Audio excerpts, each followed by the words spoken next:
महाराज जी, मेरा प्रश्न है कि जब हम नाम जप करते हैं तो जप के समय हम माला की गिनती में क्यों उलझ जाते हैं? क्या माला की गिनती नाम जप में आवश्यक है? कोई खास बात नहीं है। बात समझो। माला का इसलिए आदेश दिया जाता है कि नवीन नवीन प्रारंभ भक्ति में हमारा मन नहीं लगता है। कहो 5 मिनट 10 मिनट लगे हो फिर प्रपंच में चला जाए, तो उसमें माला सहयोगी होगा।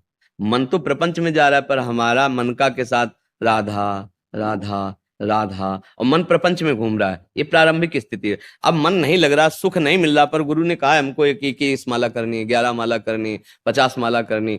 तो अब इस करते करते पाप नष्ट होगा, अंतःकरण पवित्र होगा, अब सुख मिलने लगेगा, फिर वो अभ्यास में भजन में आ जाएगा। इसलिए माला की बात है, नहीं बात है भजन की। अगर आगे चलकर ऐसी स्थिति बन जाती है कि आपका चित्त, तो फिर आपको विक्षेप लगने लगेगा। क्योंकि कितने हुए गुरिया पलटना, ये सब बाहर आएगा तो बाहर ही ना। माला तो बाहर ही चल रहा है तो वृत्ति बाहर ही आएगी ना। अब पूरा हुआ उसको घूमो, फिर अगला। जब एक तार भजन हो रहा है फिर इधर विक्षेप लगने लगेगा, पर कहीं मन के भुलावे में ना आ जाए। इसलिए कहा जाता है पहले नियम से चलो, फिर प्रेम हो जाएगा तो हृदय की धड़कन के साथ नाम शुरू हो। ये माला चालू होती है, श्वासों की माला। हाँ, श्वास ऊपर जा रही नीचे जा रही, नाम जैसे धड़कन स्वयं चल रही ना, ऐसे नाम चलने लगता है स्वयं। वो करता नहीं है उस समय, वो होता है, परिपक्व हो जाता है। पर ये तब आया है जब नियम से चला है। अपने को पहले नियम में बांधना होगा। नहीं तो आज मान लो 20 माला जप सकता है तो कल फिर छोड़ सकता है। इसका स्वभाव मन का ऐसा है कि एक दिन तो कहो खूब भजन में मन लग रहा है, बड़ा आनंद आया, दूसरे दिन बिल्कुल नहीं लग रहा। तो जब नहीं लग रहा तो गुरु आज्ञा है, नियम करना है तो हमें करना ही है। मन नहीं लग रहा तो भी हमें करना, राधा राधा राधा राधा।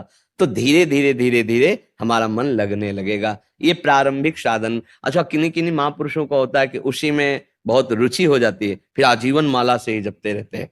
तो अब जैसा अभ्यास किया जाता है, जैसे अपने लोग थे तो गुरुजनों की प्रारंभ में ही आज्ञा हुई, जैसे गायत्री अनुष्ठान ये सब तो ठीक है। इसके बाद आज्ञा हो कि हमारी एक ही आज्ञा है कि एक क्षण भी भगवत विस्मरण नहीं होना चाहिए। वो दिमाग में बैठ गया कि हमको ऐसा अभ्यास करना है कि एक क्षण भी प्रभु का विस्मरण, या तो सो गए या मर गए, दो स्थितियों के अलावा उस पर अपना अधिकार नहीं ना। भाई गाढ़ निद्रा में सो गए तो अपना अधिकार नहीं, और मर गए तो अधिकार नहीं। जब तक होश रहेगा प्रभु को नहीं भूलना है। तो फिर वो, अब जैसे कोई माला या कुछ ऐसा नहीं, पर उनसे अलग नहीं है। वार्ता कर रहे हैं, उनकी वार्ता कर रहे हैं और दिमाग में चल रहा है। जैसे अभी आपको कहीं ठीक अभी जाना हो, हम लंबा खींच रहे हैं तो आपका मन क्या करेगा? बार बार वहीं जाएगा ना। जा रहा है ना, आप बैठे हो बात कर रहे हो, बात सुन रहे हो, लेकिन मन जा रहा है ना। ऐसे भजन होता है अंदर से। आपसे बात कर रहे हैं, हंस रहे हैं, उत्तर दे रहे हैं, लेकिन अंदर ही अंदर। हाँ, वो अभ्यास से होता है। तो अगर किसी का मन बिना माला के भगवान के नाम में ईमानदारी से लग रहा है तो हम नहीं कहेंगे कि माला ले लो। प्राय हमारे आप साधकों में देखो बहुत कम ऐसा माला ले, क्योंकि हमारे रात दिन उठते बैठते सोते जागते जब आपको भगवत स्मरण में रहना है, अब वो आप करके देखो। क्योंकि अब जिसकी रुचि बन गई अंतर ही अंतर, अब उनके लिए, और जिनकी रुचि विक्षेप युक्त है तो आप माला पकड़िए, क्योंकि उससे आपका अभ्यास फिर आ जाता है। फिर श्वास श्वास सुमिरन करे दुविधा है न कोई, घट घट में जो बैठा हुआ परमात्मा है श्वास श्वास में रम जाता है, रोम रोम में रम जाता है। पर ये सिद्धों की स्थिति है। सिद्ध वाली स्थिति आज शुरू थोड़ी हो जाएगी, उसके लिए अभ्यास की जरूरत होती है। हाँ, तो वो अपनी स्थिति को देख ले। हाँ, अपनी स्थिति को देख ले तभी बात बनती है। थोड़ी देर मन भजन में लग सकता है, धोखाबाजी कर सकता है, यार बड़ा आनंद आ रहा है, माला ठीक नहीं, पर फिर बराबर।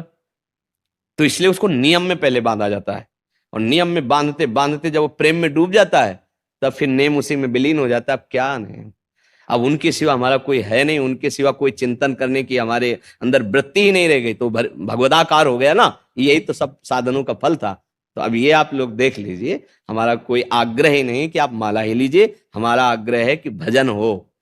अब वो कैसे हो, जब दीक्षा देते तो ये आदेश करते काउंटर से, माला से, बिना माला से, जैसे भी बने तुम्हें नाम जप करना है। ये जो मंत्र दे रहे हैं इसका जप करना है। रसोई बनी बनाई मिल गई, आप भोजन ना पाओ तो फायदा क्या हुआ?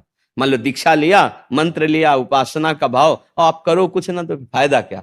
तो हमें पता है कि मन बहुत बदमाश है, बिना नियम से कब्जे में नहीं आता। इसलिए कहते देखो हमारे सामने नियम लो कि आप इतने माला रोज करोगे, मन लगे या ना लगे।